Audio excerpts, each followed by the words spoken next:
Welcome to Hand Forged, the podcast where real tradespeople share their real stories. Here at Hand Forged, we're dedicated to bringing attention to the trades, fostering a community of blue-collar professionals, and offering support through shared experiences and insights.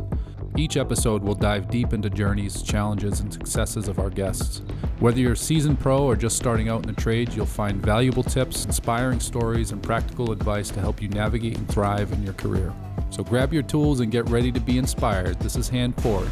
All right, what's up, everybody? Welcome to another episode of Hand Forged. We're here with Brenden Moore. Brenden Moore, master electrician, soon to be Moore Electric. He can be changing his name. But yeah, right now, Brenden Moore Electric. I've known Brenden for a few years, friends outside of business. I've done some business together. We're also in a business networking group together. So yeah, man, welcome. Thanks for coming. Thanks for having me. Yeah, no problem, Good man. stuff, man. Nice place you got here. Like the studio? It's nice. It's huh? nice. It's mine. It's cool. I made it myself. Just kidding, John.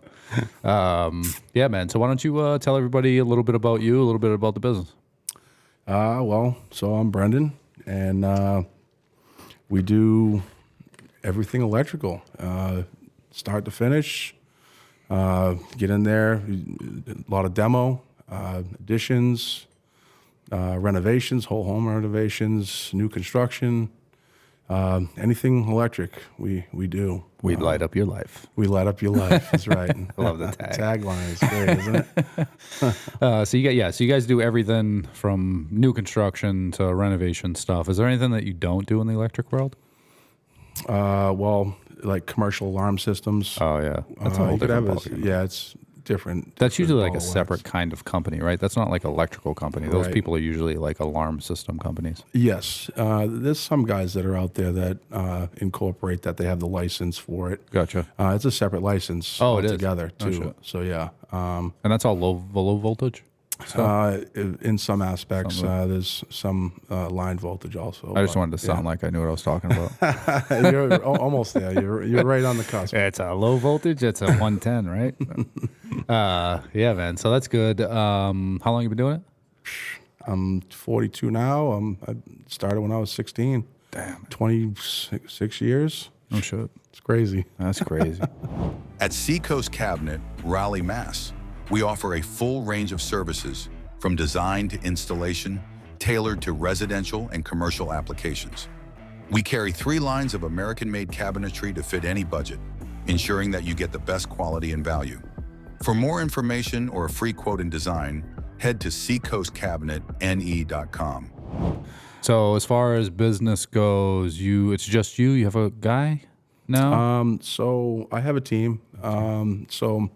My wife, she helps me on the office stuff, HR. Yeah. Good Oh, boy. stuff. She's awesome at that stuff. Shout out Asia.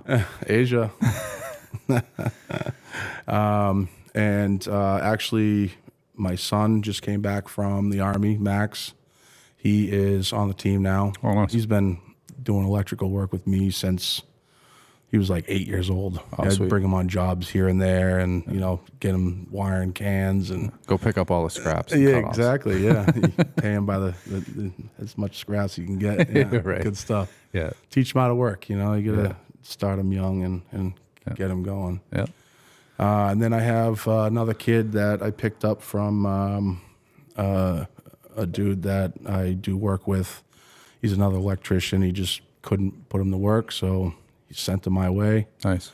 His name's Liam Sullivan, and he brought his first day of work. He brought his tools in, and he had Sully on his one of his drills. Does he And I know? was like, Did he know Sully? No. No. And I was like, I went inside. I said something to Asia. I was like, he has Sully written on his love drill, and I still have some of Sully's tools in my truck and stuff like that. So it's just love like, that. wow. Yeah, that's cool. It's like almost meant to be type of thing. Yeah. Like that he can't, maybe it's not for long, but maybe it is. Maybe it But, is. maybe it is. Hope for the best, Pretty cool. expect the worst, man. Right. Yeah, that's cool. So, and then you're looking for another guy now, right? I need experience. Yeah. My son has a bit of experience, and Liam, he is getting there, but they're green. They're Yeah. green for the most part. They're learning every day. I feel like I teach well, maybe. Yeah. Kind of how I was taught. I was like, somebody explained it to me, and they left me there and let me figure it out on my own devices. Yep. You know, and I feel like you learn a lot doing it that way. Right. Instead of having somebody breathe over your shoulder and Telling you all everywhere to do nervous it. and type of thing. So I don't know. Sometimes mistakes are the best lessons. You know what I mean? So it's like sometimes you got to kind of do some stuff and screw it up, maybe get zapped a little bit before you're like, Hell yeah. oh, wait, I can't do that. You know? I love watching them get zapped. I'm not going to lie. Dude, I never forget. I was we were doing some work at the a big hotel down in Boston on the seaport over by the airport, and we were doing these huge columns, and we were wrapping the columns in reclaimed lumber. And there was like outlets on the way up. So as we were like going up, I'd have to fucking pull the outlet out and like do all that stuff. And like, I'm okay, right? Like I can get around. I can wire some shit. I mean, I don't know if it'll be right. The switch might be backwards or whatever, but like I can do it, right? So I was doing it and I was like 40, 50 feet up, dude. And I got fucking whacked, like, and I didn't know it. And so it was like one of those surprise fucking shock, dude. It was fucking, so I'm up there and I grab it and I'm like, this, and I was with this kid Tim, and he starts laughing. He goes, "Dude, you just get hit?" I'm like, "Yeah." And I was like, it was pretty funny. But I was like 40 feet up, I almost like fell off. I got hit with 221s too. That sucked. 220 hurts, dude. Yeah, you ain't kidding. Yeah. That's not a scare. That's a Hey, God damn. Yeah. Those some swears that came out of me that day. Yeah, for sure. If I had hair, it would have stood up, but I don't. So I was hoping that would make it grow back, but it didn't work out. You keep playing with electricity. You never know. I feel like I actually got thinner after that. So makes the heart race a little bit. I'll tell you that. I've been shocked a few times. One bad time, it almost burnt my thumbnail off. No shit. I was on Allen Keys. We're on a main lug in a 3-phase commercial building, and they have like L brackets that are attached to the panel, and the metal Allen Keys ended up hitting the bus bar or whatever, and blew me up. I was like, it was wild. No shit. You come off your feet? No, actually, it's amazing how quickly your eyes work. Yeah, when right. stuff like that happens, like something flies at you, and you're like, oh my God, I can't believe I dodged that from hitting my eye. You know what I mean? It's like, it's wild how your reaction is to some things, especially your eyes. It's made to protect, right? Yeah, for sure. Crazy. That's that survival instinct that's just ingrained in us. Serious. Shit. So you burnt your thumbnail? Yeah, it was a different color. It was brown for a good long while. No shit. Until it grew through. Yeah, that's fucking hilarious. Now I'm just. I was green back then, so that was probably my 3rd, 4th year in or something like that. And now I'm just I touch the wires to see if there's power. I don't use my a seasoned veteran now. So. Yeah, that's funny. That's just stupid, but it's so funny. It's awesome. It's better than a cup of coffee, I say. Yeah. Well, it explains a lot for sure. You ain't kidding. More than you know. That's interesting, man. Yeah, electrical, like, dude, I can hook up plugs, I can hook up switches and like do that type of stuff, but anything connecting out the box, dude, like the panel, I'm good. Like somebody else is doing that shit. Yeah. That shit makes me so fucking nervous, man. I'd be like shaking, trying to take the panel off. Sweating, dripping in the panel and stuff. Yeah. Yeah. That's that's like where you got to take some pride, because you can like go into a room with like 3 panels in it and 60 plus wires hanging out of the ceiling, and then the next thing you know, everything's all stapled up nice, and it looks impressive. That's where that's where you want to take your pictures. It's pretty cool. Yeah.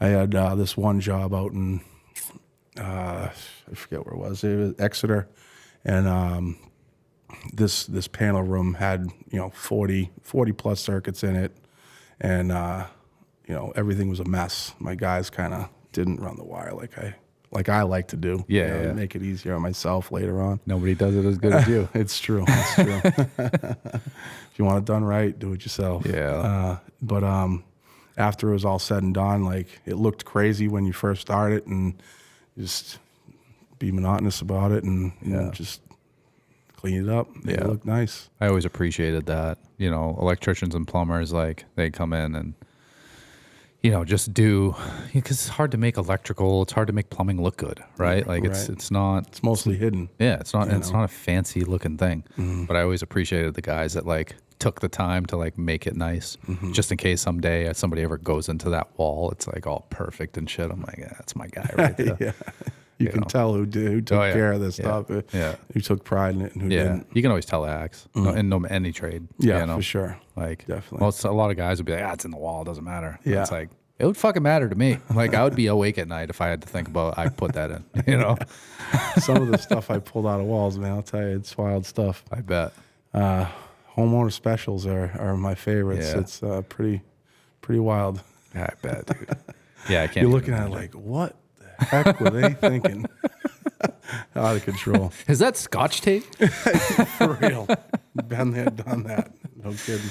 That's funny, man. So how did you get into trades, man? How did you get into electrical?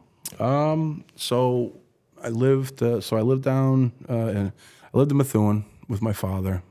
Left there after sophomore year, high school. Moved down to the Cape with my mother, and my mother's brother lived out there also. They lived together, whatever. You use a lot of R's for somebody from Methuen. I'm just putting it out there. Maybe it's the Cape thing. You were like mother and brother. I was like, it's your mother and your brother. That's my wife. Mangia guy. Mangia. That's a normal word for me, for sure. Me too. But sorry to interrupt. No, it's all good. So you moved down to the Cape with your mother and your brother. Mother's brother. Mother's Played them 45s in the parlor. That's it. The parlor is my favorite word. It's good stuff. Or the cellar. The cellar. The cellar. Remember the Cellar Dwellers? It was a rap group. Early 90s. It was actually a place that my mom used to go to down the Cape, and it was all like thrift stuff too. Cellar Dwellers? No shit. Oh, that's funny. Weird. I didn't know that. There was a rap group too, the Cellar Dwellers. No kidding. Yeah. I didn't know them. They must not have been from Minga Valley. They were definitely not from Minga Valley. It would have been good if they were, though. Yeah. This is the whole Cellar Dwellers thing, you know. Anyways, down the Cape with my mother and my uncle Kenny. He was a master electrician, master plumber. He did HVAC. He had his license for HVAC, gas fitting. He was a master of all trades. I was gonna say that's not a jack of all trades. That's a master of all trades for sure. Smart dude. He went down a road he probably shouldn't have, and he passed when he was 37, around 2003, and I worked with him for six years or so before I kind of went to other places. And it's not easy working with family, especially when you're exactly the same person. You know what I mean? Yeah. You tend to butt heads here and there, but it was, there was never any hard feelings or anything like that with him. But I mean, he taught me the trade that I feed my family with now. So right, I think about him every day. Yeah, Yeah. Yeah, he had the small Astro van. Those Astro vans. Astros, Every time I see one, I'm like, oh, it's so funny. It's you don't see a lot of those anymore. It's the first van I actually had when I started. Yeah, that's true. Pretty cool. What is that, Dodge? No, GMC. GMC. Yeah. Or they had the Chevy version. Oh. Well, it was Chevy Astrovan, and there was GMC Safari, which is the same thing but totally different. But way more fancy. Yeah. It's got 3 letters. Yeah. And then, I was going to school down there, and he said, "Hey, you coming with me this weekend? I need your help." And that was it. I just started working. Did you finish high school? No, actually, I tried to. Yeah, you and me. I was in my senior I say season. I'm an athlete. So I was junior year, and then senior year came around, and I knew that I was a worker bee. Yeah. Soon, early in life, I was living with my uncle at that point, and I was like, I gotta pay rent, otherwise I don't have a place to live, and all that stuff. So mean, I chose work and not sleeping in a car. Yeah. Easy choice. Over going to school. over an institution. Yeah. That's fantastic. Right. I didn't do, I mean, so I was the ADHD kid in the class. If I didn't have my medicine, then I was throwing stuff at people and walking around the halls and Can't stop my fiddling without my Ritalin. it's true. It's true. It's crazy to think back, you know, when I did take my medication, I was a great student, smart, you know, I can do the work. I just didn't want to sit on a desk and do paperwork. Yep. Still that way. Hence Asia. Yeah, exactly. My savior. Yeah. Yeah. I remember, I mean, I never got prescribed Adderall, but we used to do them regularly. And like, I'd be in school and I'd take an Adderall and I'd be like the fucking best student on the planet. I'd be like, I'm ready to fucking learn. I'd be like listening and writing, taking notes and stuff. Best and notes like, ever. Yeah. Best notes ever. Best handwriting. Like I was so focused and like, yeah, I feel like the teachers probably knew every single time I took Adderall because they were probably like, what the fuck happened? What's wrong with this kid? Right. Yesterday he was flipping his desk and today he's taking notes. Like, what the fuck? Yeah. You know. Yeah. So you got into that. You worked for him for a while. He passed. I don't know, what'd you do? What happened from him? I kind of went electrician to electrician at that point. And I mean, so at that point, in like 2003, 2004, I lost my license, my driver's license, and I was living up in Methuen at the time. And my son lived down the Cape with his mother and all that stuff. And I ended up moving back to the Cape because like I couldn't drive out there and all that stuff. So I wanted to be close to my son. And so I kind of like made my schedule. I always kind of like worked for a couple of different guys. So I can kind of take the time off to go watch them play hockey or get them to practice or be able to tie his skates before, you know, before a game and stuff like that. And I mean, even so I kind of went back and forth from the Cape to up this way because I'm from up this way. So me being down the Cape, I feel like you know, I stand out. Yeah, it's not home. It's not where I'm from. So, and finally I made the decision. I'm like, I got to be off Cape. I need to build a life. I was kind of, I don't have any roots at that point. You know what I mean? And I needed to find some roots so I can be established and really buckle down and build something so I can maybe get my son to come live with me and get him off the Cape and stuff like that. So that's what I did. I just I kind of freelanced and I kind of called it my own. Yeah. I actually started a business, a handyman business. It was called Brenden Moore, then a handyman. I swear I got the best name for taglines, man. It's good stuff. Brenden Moore, then a handyman. I like that. I disguised that as, you know, I did electrical work. Yeah. I made a couple screens here and there. I did some, you know, handyman stuff, but it was mostly electrical work. And interesting. Were you licensed at that time? No. But I had, you know, I had been in the trade for a while. Right. I knew what I was doing.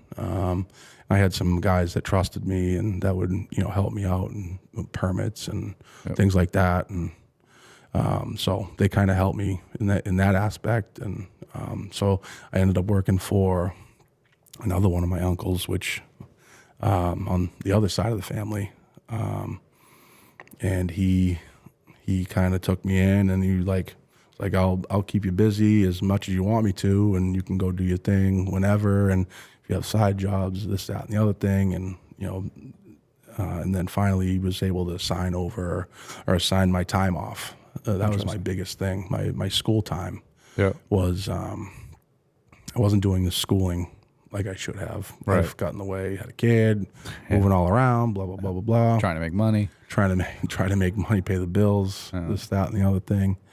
And I never had anybody. I didn't work for anybody for so long where I could get my 4 years of time signed off. Right. Finally, with my uncle, he was able to. I worked for him long enough where he signed off my work time, and I had just finished my school time. Oh, sweet. And it worked out awesome. Finally, Yeah. I mean, I should have had my license Years before years ago. But I procrastinated. I probably didn't do what I should have, and blah, blah, blah. You can do your work time without the school time? You can do your work time without the school time, but It's not the way to go. I wouldn't recommend it. Right. So That's you what should I do did. the school time and then do the work time. In conjunction. That's what most people do. So start working and start school at the same time. Right. And it's 4 years. For both. So it's like, I think it's 8,000 hours of work time and 600 hours of school time, which Interesting. if you go to, I mean, you can do the school time quicker, Yeah. but you still have to put in the 4 years of work time, Yeah. practical time, The bitch time. Yeah, exactly. Get rid of that green. Yeah. So it's, you said you weren't good in school, like ADHD, obviously had a hard time paying attention. How do you feel, how did you do with like doing electrical school? Like, were you better at that because you were interested, or was it still difficult? So it wasn't hard for me. A lot of electrical is learning how to use a book Right. and shooting the shit with the other electricians that are in the room that are trying to get their license, and the teacher that already has their license, and just going through experiences and talking about similar to what we're doing here, but all electricians. You know what I mean? And we'll have a little bit where we talk about, our day-to-day stuff where, I ran into this today. How do we find this in the code book type of thing? So it was like a free talk type of thing, but the biggest thing is learning how to use the book. Right. I mean, we don't have to memorize the book. It's an open book test. Yeah. But you have to be able to find the stuff. Right. I mean, I don't see how practical it is for somebody to memorize a book. Right. Yeah, I mean, you probably want to know a lot about it. And if doing it is going to teach you a lot about it. But, Right. To memorize a book that big is just doesn't make sense. You know what I mean? So with other trades, I know they have it's closed book test and you have to memorize all sorts of stuff. And it's how unpractical. Why not teach them how to use the book? So if a question comes up, you can find the answer quickly. At this point, dude, a book is unpractical. You know what I mean? Yeah, exactly. It's like we get supercomputers in our pockets. Like I can just AI that shit. Exactly. It's true. It's true. It's true. So, I mean, in that aspect, it was easy for me because I like that back and forth. I learn that way. I can be told how to do something, and I can literally do it. You show me one time, I can do it. You know what I mean? And that's much different than that structured classroom setting. You know what I mean? 100%. Because like I'm interested in that, right? So I want to know. For me, same thing. Like I can't sit in a structured classroom, listen to information, retain it, and then apply it. Like for me, there's a disconnect, right? Doesn't mean I'm stupid. It just means like I can't fucking sit here and listen to you not the way you talk learn. and like retain all of that stuff and then apply it on a test. Like it's just not the way I learn. But that real world stuff, I'm an interested person. Like I'm curious about stuff all the time. You know what I mean? So like those types of settings, if you were talking about, electrical, like this is what we had today. This was the problem I ran across. Like as long as I understand the subject, I'm curious. Like I wonder what you did with that or how you would fix that. Like, and I like to hear what other people's approaches to that. Like, so I feel like I'm the same way. Like I would, in that type of setting, I'd probably excel, right? Yeah. But that classroom structured setting is just not the place for me. Right. Same. And I mean, so at the point that I did get into the school, when I did, I already had years of experience. Right. So I was like hungry for it at that point. You know what I mean? I was like, enough is enough. I gotta get my meal ticket here. This is gonna change my life. This is for the better, and it's going to propel me. I should have done this 10 years ago. Right. I'm already behind the ball. I'm going to get caught up. Exactly. So, but I think that now that I have it, and I did kind of go through a little bit of strife to get it, and a delayed process of it, I appreciate it more. Yeah. You know what I mean? I take it more seriously. Yep. maybe I wasn't ready to get my license because maybe I would have done some stupid shit with the money that I made. Right. You know what I mean? Or whatever the case may be. Yep. You know what I mean? So things happen the way they're supposed to happen, man. Exactly. You know what I mean? It's true. I was just having that conversation with Devin. You know, my youngest son, he, trying to get recruited for college, and a lot of his buddies and from the team that he plays on, the club team, have already been recruited and have committed, and he hasn't yet, you know? And I'm like, dude, it doesn't matter. It doesn't matter. Keep working as hard as you're working. There's no way that you can work as hard as you're working and not get the payoff. Like, it's going to happen. It's just going to happen when it happens. Right. It's going to happen the right way. It's going to happen the right time. Not everybody's timeline is the same. Is the same. You know? So it's like, you can be late for a job interview or whatever, and you don't get the job, but because you were late for that opens up some other door for you somewhere else, or you avoided an accident on the way to the job, or it's a plan. Everything happens for a reason. At least I believe that. I believe that too, man. And especially like for him, I always tell him, like, looking back and on this whole situation, how stressed you are about trying to get this college commitment and all this stuff. Someday you're going to look back at this and be like, oh, that's why. You know what I mean? Yeah. That's why. I get it now. Yep. You just have to trust the process and keep working. Because the thing is like, if you don't work for it, it's not going to fucking happen. If you don't make, if you're not on the right path, if you're not pursuing what you're pursuing, then it's not going to happen for you. But if you're pursuing that, it's going to happen. If you're working as hard as you are, it's going to happen. It's just going to happen on its own time, Agreed. Agreed. Yeah. I try to instill that in my kids. Don't rush. Don't rush. Because as soon as you start rushing, it's going to push back. Yeah, and for sure. 10 steps forward and 20 steps back sometimes, Yeah. Take it slow. The good old timeline progress. Cool, man. So with the business and stuff, I know you're rocking and rolling now. What areas do you serve again? Wherever the money is, man. Let's go. Mass, New Hampshire. Mass, New Hampshire. I'm licensed in both. Yeah. In the process of, depending on when I get the work, if I get more work outside, more offers for work in the Maine and Vermont area, I'd like to be able to get up north. Yeah. I kind of want to stay away from the city, man. I know that's where the money is, but I'm just the traffic, man. I value my time with my family as little as it is now. If I were in the city every day, I mean, it would be less, you know? It's tough, man. And that's the thing, is the money is in this area, the monies are in the city, and the monies are on the seacoast or near water.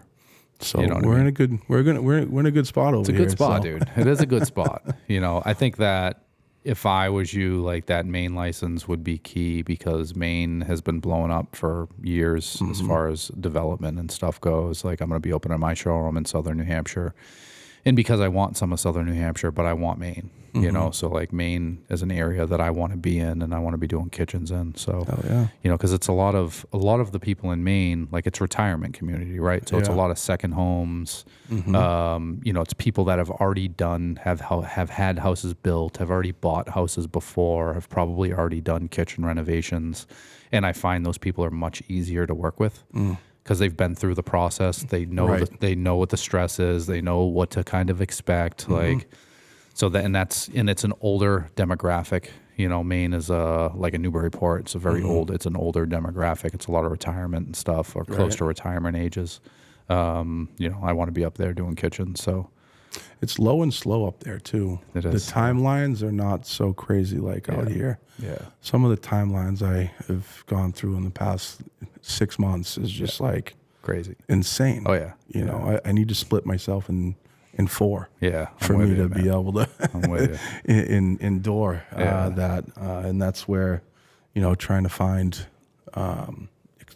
experienced help is tough. Anybody doing what I'm doing is chasing money just like I am, and they don't want to work for. Let me ask you a question, right? So I always kick around this idea. Like, I know a lot of people that are like one-man shops or like one-man businesses, right? Or 1 or 2 man businesses. Like, what about partnerships? Like, what about finding another guy that is in the same boat as you are, master electrician, might have a helper, having a hard time hiring another master electrician? Like, why not look at partnerships with those people? Because then they're bringing in work, right? And they have a helper. You're bringing in work. You have a helper. But then on days that you need a little bit extra help, you can get the extra help from them. And then on days that he needs a little bit more extra help, he can get help from you. I just feel like it's funny because like you think about these big corporations, right? They have hundreds of employees and stuff. And there's either that, hundreds of employees, or there's one-man shows. And it's like, I feel like the only way that the smaller mom and pop shops can really compete is that like if a few of us partner up and have multiple facets or like multiple employees from, you know, in under one umbrella, right? Because you can do it as like, you know, umbrella company, you know, Bamboo Electric, right? And then under Bamboo Electric, you have Brenden Moore Electric and fucking Joe Schmo Electric. You know, separate companies, Right. but you guys work together under the same umbrella. You know what I mean? I feel like, I don't know. Because the thing is that I find, especially with doing the podcast, is everybody's in the same fucking boat. Everybody's like 1 to 10 employees, needs more fucking help, and nobody can find help. But then if you think about all of the people that are 1 to 10 employees, like if we all just got together and built this one thing together, we'd probably build a pretty sizable fucking, you know, successful company. Absolutely. You know? Absolutely. So I have looked into it. I've reached out to a couple of people. It's finding somebody you can trust, right? That's going to show up and work as hard for your business as you work for your business, as you work for your own business.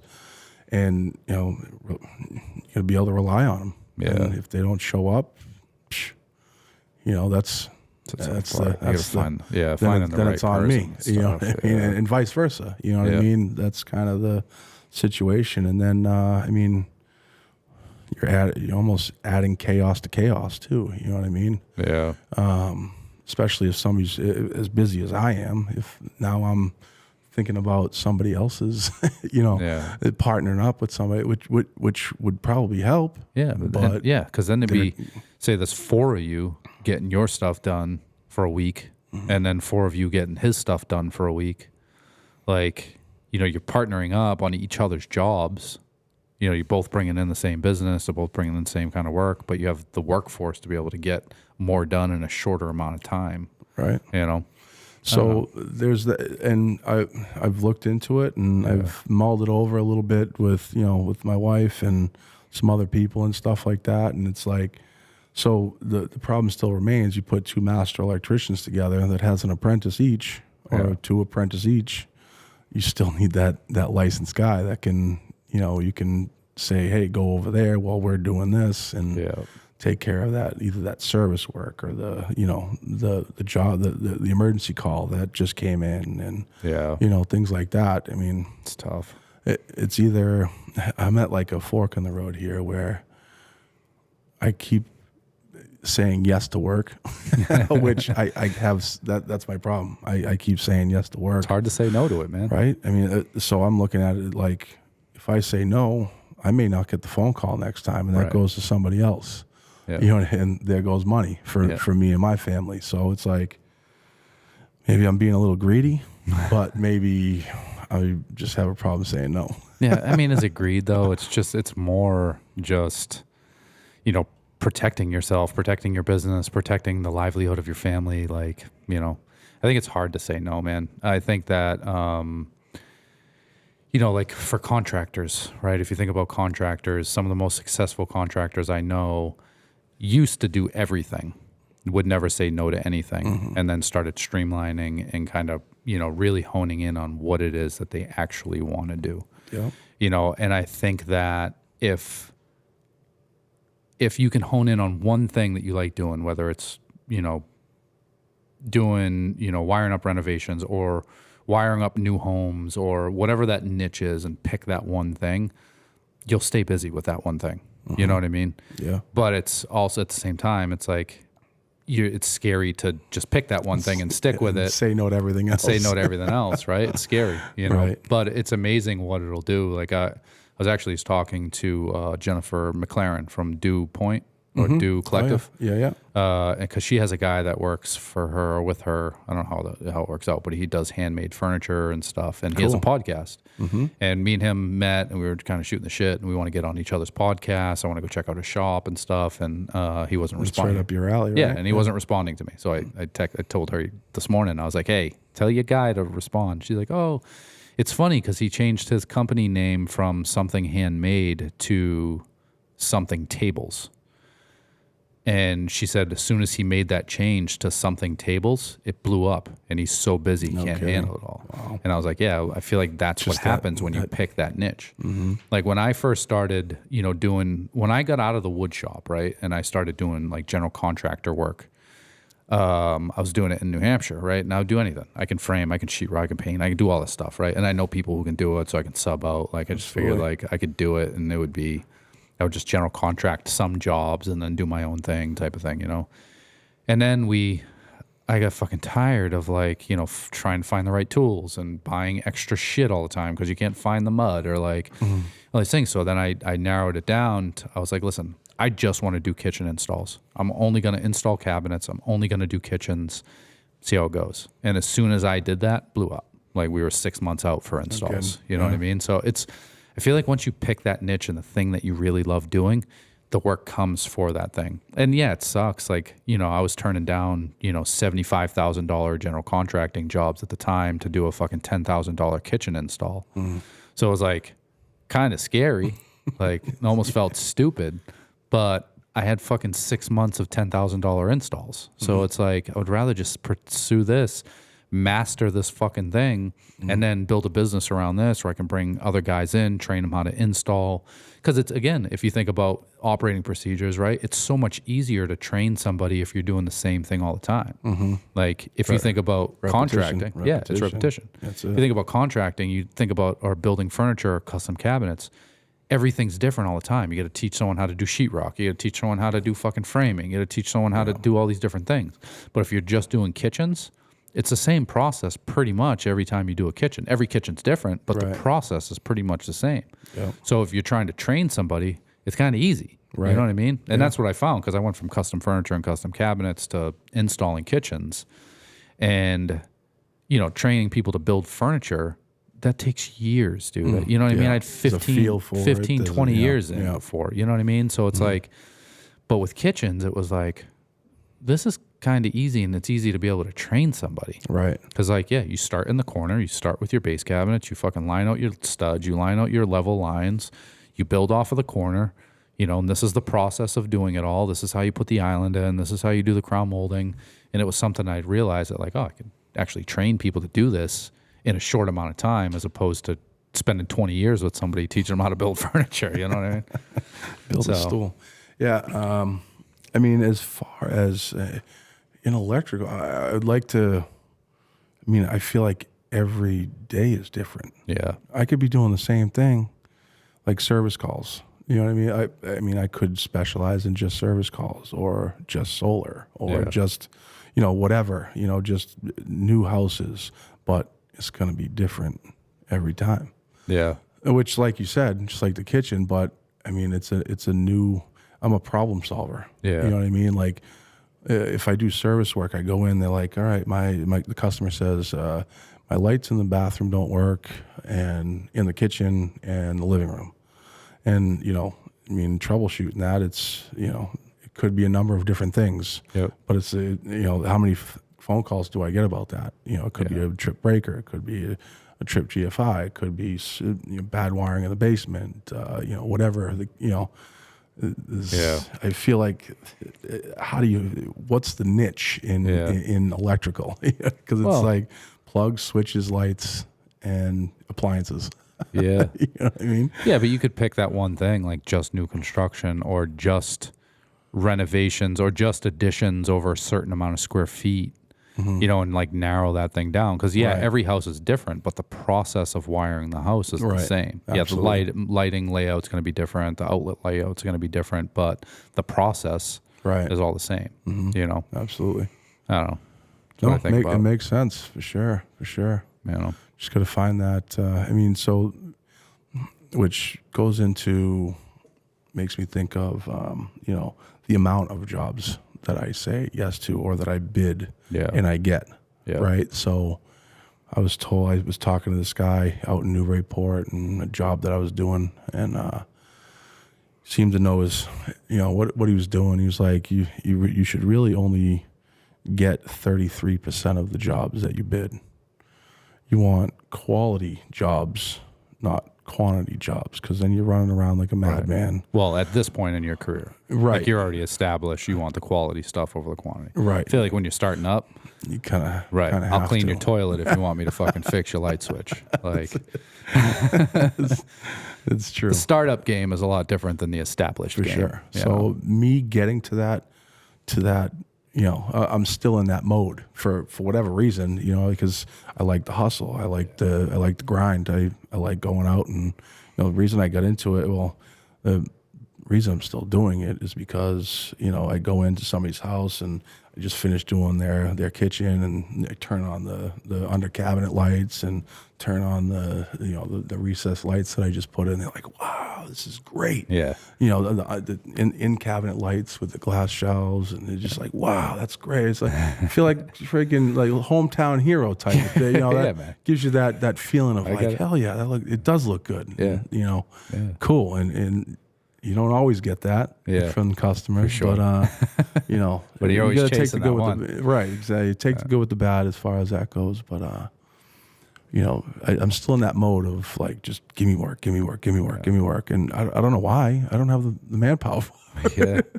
But when I am friends with certain contractors or something like that, and they call me up, he's my friend. I'm loyal to those people. You know what I mean? And it's like, I'll do whatever it is. And the whole friends thing, and my buddy Rick White, shout out Bradford Construction. He's been on. Yeah. It was I saw that. I saw you shout me out on that one. Of course. Good stuff. But like, he gives me so much work. He calls me up and he'll be like, hey, can you do something in my house? And I'm like, absolutely. I'll come right over. You know what I mean?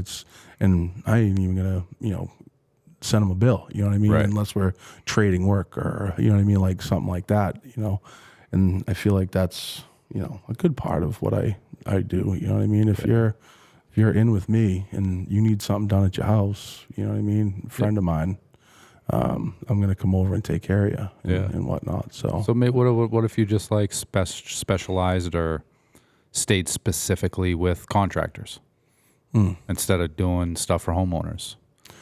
Does that lighten up the workload a little bit? The majority of what I do is contractors, yes. Yeah. Here and there, like with the B&I stuff, I'll get stuff from B&I and smaller stuff, which it keeps us busy on the slow days and stuff like in between jobs and stuff like that. So, I feel like I got a pretty good balance. Yeah, maybe a man or two more, and I'd be golden. So that's the tough part for you. That's the number one hurdle is hiring, finding the right people. Yeah, I feel like anybody that's working, that's any good, is working. Yeah, you know what I mean. If you're not working, there's probably a reason why you're not working, right? And maybe not, but that's my experience. Yeah. Everybody that I've hired over the years that have been like off of like LinkedIn or one of those. What's the other one there? There's a couple of them out there. Indeed, whatever. I had a couple of guys, and they show up one day and they you got a doctor's appointment. The next day, it's like, I haven't been to the doctor's in free. What do you mean you got a doctor's appointment on your second day of work? Second day of work? Yeah. What are you talking about? Yeah. And then the next week it's a dentist appointment, and then I got a flat tire, and then it's like, dude, all right. Enough is enough. You're like screwing up my schedule here. You know what I mean? So, but one thing that I have gotten into, and I did have a good, I went to Whittier, and I've had a couple of kids come from Whittier. It's Whittier Tech in Haverhill or whatever. So, and I had one good kid that came out. He came out as a junior. And I trained him it was like right towards the end of his junior year. So I had him for a little bit of his junior year and then into the summer, whole summer. and he was already top of his class, doing this stuff far above everybody else. And I was like, sweet. And the kid was an athlete, so we like jived right away. And he 3 sports. I was same thing in school, and he came in and he went back senior year, and he came back, and the co-op is every other week and stuff like that. So all senior year, and then the summer after his senior year, we worked, and I was like, this is gonna be awesome. This This is the guy. This is my protege right here. Yeah. Like, I'm gonna train this guy. He's already getting it, And then he was like, he's 19 years old, so I get it. So he was like, this is kind of my first year, doing this stuff. I kind of want to see, what else is out there as far as electrical goes. And he was like, there might be solar. I don't know if I like residential yet. There's so many aspects to electrical, right. Industrial, commercial, solar, motors, everything. There's all sorts of different stuff that you can do with electrical rather than being a residential guy, So he went out, and I was like, all right. I tried to keep him to. I was like, listen, I'll give you this, and this, right. And get you in a van, blah blah blah. And he was like, man, I got these cheeseburgers.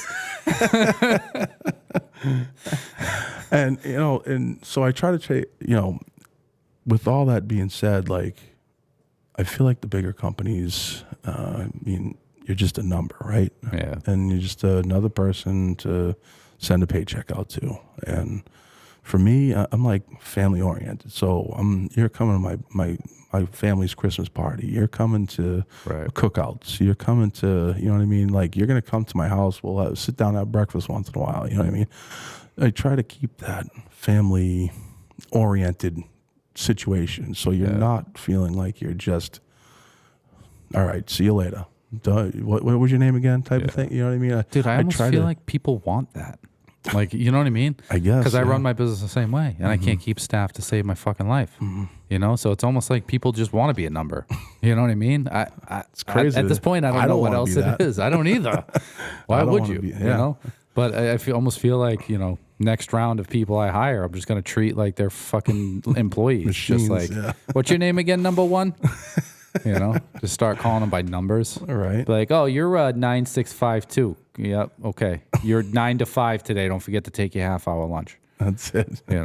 Not buy lunches, like, not let them do shit, like, and just see how it goes. Because I feel like maybe I'll have better luck with that, right? you know, because like I think about people that I've lost. Like, dude, I've had people work for me where like I filled their oil tanks at their house and like paid their car payments and like paid their electric bills because they were going to get shut off, and like bought stuff for their kids' school so that their kid could have lunch with the fucking principal, and and it's like they still leave, and I'm like, fucking, what else do you want from me? Right. Like, you're making enough money to survive. I'm doing all this extra shit as a nice fucking human, and now you don't want to work. And so I guess same for me, right? Like I need a little bit money before payday. Sure. No problem. Right. No problem. Hey, come help me freaking move this in my yard. You know what I mean? Or help me do something around the house. I still try to, but we're in a different situation as far as that goes. Like, you have the office, and I got the shop type, but you know what I'm saying? Same thing. Same thing, totally different. But and it's crazy to think about that. They're just like, all right, well, see ya. Yeah, right. Without even, batting an eye. It's like, dude, but I guess not everybody can be people like you and I, right? Yes. I mean, being a nice, compassionate, human about things, and caring about the situation, and and at the end of the day, that's the cost of being a boss, right? I guess. I don't know. Stinks to think about, but I'm still gonna serial number everybody. right. I'm gonna start geotagging my employees. They have that out there, the friggin' GPS. You sign them in on the phone and can track them everywhere they go and everything. It's crazy. Yeah, I'm just gonna start treating people like a number, man. I'm so done. It's true. Give and give and give. I'm trying to think of where I want to start my numbering system at. 001 001. Right. I'll probably start with like a high number so they think I've been through like a million people. Right. Be like, oh yeah, you're 01952. It started a long time ago. There's been many before you. There'll be many after you. You know, just start treating people like shit and see what happens. Yeah. You want to try it with me? I've already kind of begun the process, but no. I'm just joking, man. Yeah, I don't know. Staffing is tough, man. And it's like a common theme on the podcast. Like everybody has a hard time in every fucking industry, and you know. But it's funny because like you think about all the people that complain about staffing and trying to keep people and like trying to keep people happy and all this stuff. Like everybody is having the same problem. So where are all the fucking people? You know what I mean? Like I just don't. I don't get it, man. I don't get it. Sit in the house playing video games in the dark or something. Living off a mom? Like what? How do people survive, man? Like I don't live an extravagant lifestyle, but I got to work pretty fucking hard for it. Yeah, you know what I mean. You ain't kidding. You know, my weeks consist of baseball, softball, golf, kid. That's not even work. Yeah, right. That's 7 days a week right there. Yeah. I'm going to Maryland this weekend. Yeah. You know what I mean? Good stuff, though. It's good stuff, yeah, for sure. Like, I wouldn't trade it for anything, but, like, you know, it would be nice to be able to hire people to run the business so I'm not putting in so 70-hour fucking work weeks. You know? Yeah. Well, I mean, that's our goal, right, is to be able to put the tool belt down and let the company run itself for a weekend so you can go and fishing. At the end of the day, it's better for everybody. Yeah. You know what I mean? Like, you know, if you can build the business and grow the company so that you have a leadership team and companies generating more money, that money is going to go trickle down to the employees. The employees are going to make more money. Like, you know, building this thing takes all this time, but it takes people, you know, and just trying to find the right people, man. Is it people don't want to work hard anymore? I mean, I feel like that has, you know, people don't want to work hard anymore. I guess, man. Like, maybe I guess that's not even it though, because like I've had plenty of people who have worked hard for me, right? Yeah. But at the end of the day, have left, you know, for these things that are kind of understandable, but out of my control. It's not really, you know, it's like, you know, it's hard to not take it personal and think like, man, I should just hire somebody to do, like I actually hired someone to do the hiring this time. And like, and I think what I'm going to do, man, is like all the HR stuff with employees moving forward to go through this other company with HR stuff. Because like, maybe I just suck at that. Maybe I'm not as good of a human as I think I am. Like, I don't know, dude. Like, you know what I mean? Trying to make up for it for buying lunches for everybody. I guess, dude. Right. Yeah. But like, and it's funny because like you know, like my girlfriend works for, you know, another company and there's a lot of people there. And, you know, I hear about some of the stuff that management does to the employees there. And I'm like, if I fucking ever did that, dude, like they would probably burn my place down.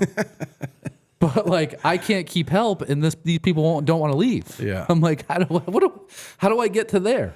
So like, what do I? And that's why I was thinking I just have to start treating people like shit, giving them a fucking ID number, and just calling them by their ID number. Like I don't know, you know, Pam. So what was your name? I don't know what made me think of that name tag. I guess I don't know. Yeah, that's what I'll do. I do name tags with just a serial number. Have them wear like white pajamas to work every day, you know, with stripes. Yeah, with stripes. You got to go the whole way if you're gonna do that. Have like a mandatory dress code of fucking loony bin clothes, you know. Yep. I don't know, man. I quit. Can't yet. Can't yet. I guess no quit in us, right? I know. I just quit with people. I think at this point in my life, man. Right. It's done with people. Move on. Yeah. That's it. I know. Just keep swinging, bro. I don't know. What do we got for time here? We're off the rockers. Yeah, we got a little crazy, but What's up, John? How you doing? Goals, right? I mean, what was the next thing? Toolbox tips, bro. Toolbox tips. Give everybody just the tip. Just the tip of the iceberg. Just the tip. I mean, we weren't talking about icebergs, bro. Talking about screwdrivers, obviously. Screwdrivers, clearly. Yeah. Get your head out of the gutter. Yeah. Creep. Yeah. I can't help it, man. It's gutters. What are we talking about again? Yeah, man. So practical advice. Well, before we get into that, I got to yell at everybody. Listen, if you're listening to the podcast, if you like the podcast, if you're learning something from Brenden here, like, subscribe, share this shit with your friends and your family. Let's get the word out there, man. Want to blow this thing up. We want to get as much information out there as possible. We can't do it without your help. Like, subscribe, share. It's easy. Let's get it. Toolbox tips, baby. Give them the tip. Practical advice you give to a 20 year ago you. You know, getting into electrical. I can't even fucking say it. Getting into electrical, starting their own business, you know, doing something like that. Like, what kind of advice would you give yourself 20 years ago? Start numbering people. Besides that, I would say be a student to the game. You don't know everything. Even the oldest guy in the trade don't know everything. There's always something somebody can teach you that might be a little bit better, a little bit quicker. For young kids getting into the trade, lose the phrase "I know." Don't ever say that. Don't ever say "I know," because you don't. Yeah. You don't know better than me. Yeah. I'm the licensed guy here, right? Yeah. Don't say "I know." That's it's a good tip. Always keep your ears open, and pay attention to what's going on. Keep learning. That's it. Yeah, Student to the game. You know, it's funny you said that, and I like instantly flared up some fucking PTSD for me. I had this kid. I used to run this woodworking program, and I had this charter school that had kids that would come to my shop that wanted to be in the trade, and they'd have to do 400 hours their senior year of high school in trade or whatever they wanted to pursue as far as a career goes. So they'd send kids over, and there was this one kid, dude. He was one of those I know kids, and one of my biggest pet peeves, dude, nuts, man. He would start finishing my sentences or start answering my question or like talking over me before I was done, dude. And like, we're working with a school, so like I get it. Back then I was a little bit of a hothead, you know. Yeah. And no way. And I had to kind of be careful. But dude, one day he got to me, and I just stopped. I said, "You know? What do you know? Tell me what you know." And he just said, "Dude, I'm telling you right now, I've been doing this for a long time, and I always listen to people when they're giving me advice or they're trying to tell me how something should be done or something. Even if it's bullshit, I'm going to listen, right? Mm-hmm. You don't know anything yet. You don't know. You know nothing. So when I'm talking to you, listen, retain the information, and don't respond to me until I'm done talking." And he was just like, "Hell yeah." Okay. Hell yeah. Never happened again. Well, actually, I shouldn't say that. Same day, later on the day, he started to interrupt me. He goes, "Oh my God, I'm so sorry." And then never did it again. It was so funny. So there's a running joke with the guys I have now, and or the guys previous to the guys I had that I have now, and there was this one kid every day. "All right, yeah, I know. When did you start doing this? You just started this week, right? What do you mean you know?" Let's keep that vocabulary. That word, that phrase is not allowed here. I love that. And he did the same thing. It would be slip up here and there. He'd be, "Oh, just kidding. Sorry, I don't know. I don't know, sir." Yes, right. Or I told him to replace it with "I understand." If you want to say something after something I tell you, don't say "I know." Say, "All right, I understand," and just be done with it. Otherwise, I'm gonna get irritated really fast. Yeah. Well, that's the thing. Like, you are not retaining information if you know. Mm-hmm. You know what I mean? Right. Like, you need to retain the information. So listen to what I'm saying to you, retain it, and just understand it. You don't have to know. Or if you're talking while I'm talking. Yeah. You can't learn while you're talking. Right. You learn by listening. Yeah. So that's a huge thing. It's good advice, man. I like that. I like that. Hell yeah. So what Brendan's saying is just shut up and listen.